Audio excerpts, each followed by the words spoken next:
এইমাত্র যে খবর যে সাংবাদিক আনিস আলমগীরকে ঢাকা মহানগর গোয়েন্দা পুলিশের কার্যালয়ে জিজ্ঞাসাবাদের জন্য নেওয়া হয়েছে, ডিবি কার্যালয়ে নেওয়া হয়েছে। এটা কি খুব দরকার ছিল?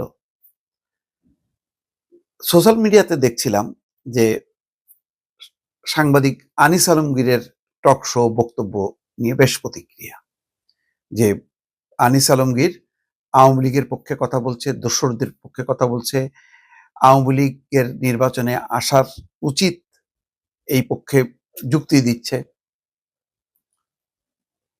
আরো হয়তো বক্তব্য রাখছে যেগুলি আরেক পক্ষ যারা মনে করে যে আওয়ামী লীগকে নিষিদ্ধ করা উচিত, আওয়ামী লীগের যেই আরো সঙ্গী যেগুলি আছে জাতীয় পার্টি সহ তাদেরকে করা উচিত, একেবারে নিষিদ্ধ করা উচিত। তারপরে আরো যে সমস্ত কথাবার্তা হলো, ভারতীয় আধিপত্যবাদ সম্প্রসারণবাদের বিরুদ্ধে শক্ত অবস্থান হওয়া দরকার, এরকম নানান যেই পক্ষগুলো আছে সেই পক্ষগুলোর পক্ষ থেকে বেশ বিরোধিতা করা হচ্ছিল সাম্প্রতিক সময়। আমারও মনে হচ্ছিল যে আনিস আলমগীর বোধহয় বিপদেই পড়বে, কারণ দেখি যে প্রধানত আনিস আলমগীরকে টার্গেট করা হয়েছে, তার পাশাপাশি মাসুদ কামালের নামও আসছে। আমি জানি না দর্শক, আমি এখনো বাদ আছি কিনা, হয়তো আসবে, কারণ কোনো একটা বলয়ের পক্ষে কথা বলার জন্য আমরা জন্ম নেইনি। যারা সাংবাদিকতা করে, গণমাধ্যম কর্মী সত্যিকার অর্থে, তারা মুক্তভাবে কথা বলবে। আজকে যে পরিস্থিতি সেই পরিস্থিতি নিয়ে আলোচনা করবে, তাতে আপনার পক্ষে যাবে, বিপক্ষে যেতে পারে, কোনো রাজনৈতিক দলের পক্ষে যাবে, বিপক্ষে যাবে।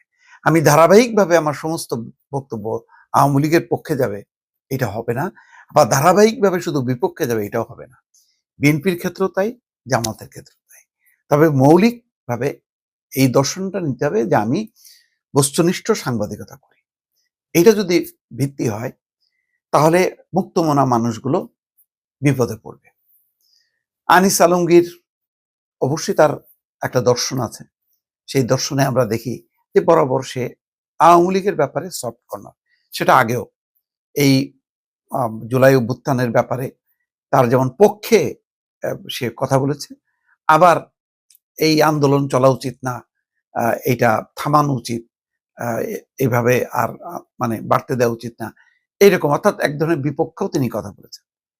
পক্ষে বিপক্ষে কথা বলা, এই মতামতগুলো হজম করার মানসিকতা যদি না থাকে তাহলে মুশকিল। আনিস আলমগীর কি কোনো সন্ত্রাসী কর্মকাণ্ড করছে? বন্দুক পিস্তল নিয়ে কি যুদ্ধ করছে? কাউকে আঘাত করছে ফিজিক্যালি? লুটপাট করছে? চুরি করছে? যদি সেগুলি করে থাকে তাহলে সেগুলি ভিন্ন, সেগুলি আলাদা ভাবে মামলা করেন, কোনো সমস্যা নেই। কিন্তু যদি শুধু মত প্রকাশের জন্য, অর্থাৎ তার মতকে আমার পছন্দ হলো না, এখন জামাত ইসলামের তো অনেক মানুষের মত আমার পছন্দ হয় না, কিন্তু এখন তাতে কি আছে? এমনকি জামাত যেহেতু এখন ক্ষমতার একটা অংশীদার, সুতরাং সে সেফ। তাহলে তো সেই আওয়ামী লীগ আমলে হতো। আওয়ামী লীগ আমলে আমরা দৌড়ে বেড়াইছি যে বাবারে কখন অ্যারেস্ট করে, অনেকে একেবারে দেশান্তরী হয়েছে। তো এখন কি আবার তাই? দেশের থেকে ভিন্ন মত দেওয়া যাবে না? ভিন্ন মত দিলেই ট্যাগ লাগবে আওয়ামী দর্শক। আমাদের যেমন ট্যাগ লাগতো কি স্বাধীনতা বিরোধী জামাত রাজাকারের সহচর সঙ্গী, এইভাবে নানান রকম ট্যাগ দেওয়া হতো। মানে আওয়ামী লীগের বিরুদ্ধে বলা মানেই আমি হচ্ছে জামাত শিবির রাজাকার বিএনপি, এইসব ট্যাগ দেওয়া হতো। এখন আবার তাই ভিন্ন রকম। এটা যদি হয় তাহলে এটা কিন্তু বাংলাদেশের রাজনীতি, সরকার এবং নতুন অভিযাত্রা বিতর্কিত হবে। এখানে ভিন্ন মতকে অ্যাকোমোডেট করতে হবে। ভিন্ন মতের মধ্যে আওয়ামী লীগের পক্ষেও যাবে। আপনি ডিফেন্ড করেন, বলেন না যে না তুমি তো তোমার এই বক্তব্য স্বৈরাচারের দোষরদের পারপাস সার্ভ করতেছে, এইটা ঠিক না। যেমন নির্বাচনের ব্যাপারে আমি বলি আওয়ামী লীগের অংশগ্রহণ করা উচিত, কিন্তু এই আওয়ামী লীগ না, বর্তমান শেখ হাসিনার নেতৃত্বের যে আওয়ামী লীগ, এটা ভয়ঙ্কর। এটাকে তো যুদ্ধ করে আমরা পরাজিত করছি, এই আওয়ামী লীগ না। যেহেতু আওয়ামী লীগের সমর্থক একটা গোষ্ঠী আছে, তাদের 25 ভাগ 30 ভাগ একটা জনসংখ্যা আছে, তাহলে আওয়ামী লীগের উচিত একটা মুক্ত করে দেয়া। যেই নেতৃত্ব ব্যর্থ হয়েছে, যে নেতৃত্ব পালায় গেছে, সেই নেতৃত্বের বদলে একটা নতুন নেতৃত্ব আসুক, যারা আওয়ামী লীগের মূল রাজনীতিকে ধারণ করে। কারণ এই আওয়ামী লীগের কন্ট্রিবিউশন তো আপনি অস্বীকার করতে পারবেন না। এটা স্বাধীনতা মুক্তিযুদ্ধের সাথে সম্পর্ক আছে। এটাকে আপনি কিল করবেন? পারবেন এটা? উচিত না।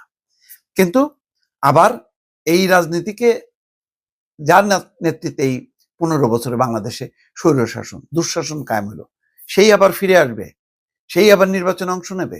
এটা হয় কোনোদিন?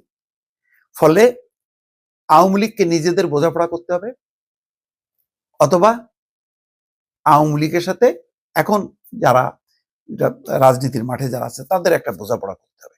বোঝাপড়া করে, অর্থাৎ বোঝাপড়া ওইটাই যে এই ফ্যাসিবাদ যারা প্রতিষ্ঠা করছে তারা বাংলাদেশে রাজনীতি করতে পারবে না। তাদের পরিবর্তিত রূপ, তারা যদি মাপ চেয়ে দুঃখ প্রকাশ করে রাজনীতি করে, ওয়েলকাম। জামাতের ব্যাপারে বলা হয় না যে জামাত দুঃখ প্রকাশ করুক, ক্ষমা চাক, স্বাধীনতা মুক্তিযুদ্ধের সময় তারা যে গণহত্যা করছে তার জন্য প্রকাশ্যে তারা ক্ষমা চাক, একদম স্পেসিফিক ভাবে, আকার ইঙ্গিত না। তো এটা আওয়ামী লীগের বেলায় বলা যাবে না কেন? সুতরাং আজকে আনিস আলমগীরের এই গ্রেপ্তারটা নিয়ে ভাবতে হবে যে এটা কি সঠিক হলো?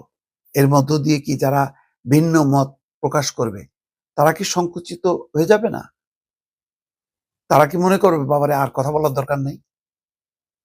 আমি দেখছি দেশে বিদেশে তাকে নিয়ে মানে অশালীন বাক্য উচ্চারণ করা হচ্ছে।